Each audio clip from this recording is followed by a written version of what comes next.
Hi hello ಎಲ್ಲರಿಗೂ ನಮಸ್ಕಾರ. ನನ್ನ ಯೂಟ್ಯೂಬ್ ಚಾನಲ್ಗೆ ಸ್ವಾಗತ. ನಿಮ್ಮೆಲ್ಲರಿಗೆ ಗೊತ್ತಿರೋ ಹಾಗೆ ದಿನಾಂಕ 16 ಮತ್ತು 17ರಂದು ನಡೆಯುವ KCET 2025ರ ಎಕ್ಸಾಮ್ನ ಇದೀಗ ಅಡ್ಮಿಟ್ ಕಾರ್ಡ್ ಬಿಟ್ಟಿದ್ದಾರೆ. ಸೊ ಅದನ್ನು ಯಾವ ರೀತಿ ಡೌನ್ಲೋಡ್ ಮಾಡ್ಕೋಬೇಕು ಅಂತ ಈಗ ನಾನು ನಿಮಗೆ ತಿಳಿಸ್ಕೊಡ್ತಾ ಇದ್ದೀನಿ. ಬನ್ನಿ ಸ್ನೇಹಿತರೆ. ಮೊದಲಿಗೆ ನಿಮ್ಮ ಗೂಗಲ್ನಲ್ಲಿ KEA ಅಂತ ಸರ್ಚ್ ಮಾಡಿ, ಬಲಭಾಗದಲ್ಲಿ ಕಾಣುವ 3 ಗೆರೆಗಳ ಮೇಲೆ ಕ್ಲಿಕ್ ಮಾಡಿ. CET 2025 ಅಂತ ಆಪ್ಷನ್ ಬರುತ್ತೆ, ಅದ್ರ ಮೇಲೆ ಕ್ಲಿಕ್ ಮಾಡಿ.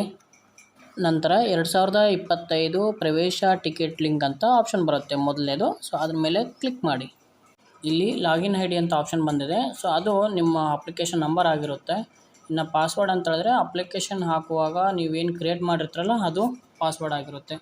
ಒಂದು ವೇಳೆ ಪಾಸ್ವರ್ಡ್ ಗೊತ್ತಿಲ್ಲ ಅಂತ ಹೇಳಿದ್ರೆ ಕೆಳಗಡೆ ಫರ್ಗೆಟ್ ಪಾಸ್ವರ್ಡ್ ಅಂತ ಆಪ್ಷನ್ ಇರುತ್ತೆ, ಅದ್ರ ಮೇಲೆ ಕ್ಲಿಕ್ ಮಾಡಿ ನೀವು ಪಾಸ್ವರ್ಡನ್ನು ಸೆಟ್ ಮಾಡಿಕೊಂಡು ಪ್ರಿಂಟ್ ತಗೊಳ್ಬೋದು.